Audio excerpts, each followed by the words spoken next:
جربوا كده، جربوا معايا المشروب ده كله اوميجا 3.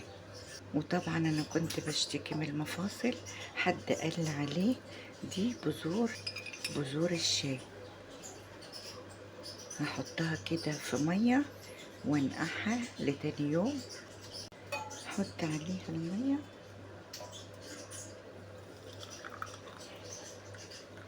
دي بقى عايزه تشربيها على عصير، عايزه تشربيها على لبن، عايزه تشربيها على ميه، متاح لكي انت تعمليها.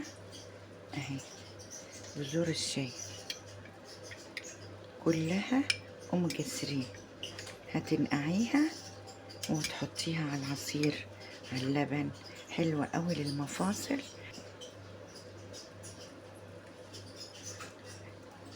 لو عرفتي فايدتها ما تسيبهاش.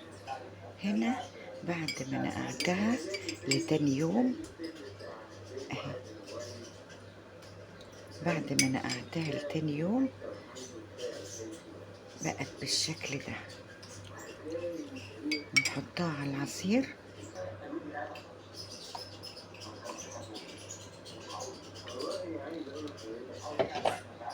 حطيها بقى،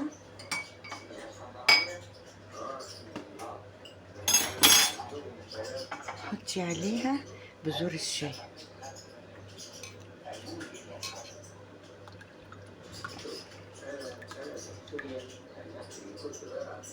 اشربي بقى بالهنا والشفا. شايفين اهي بذور الشيا مع العصير، عايزه تعملي مع العصير مع اللبن مع الميه، عايزه تشربيها انت ومزاجك مع العصير او اللبن او الميه.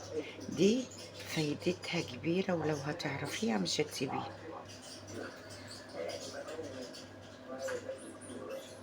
انا حطاها على العصير.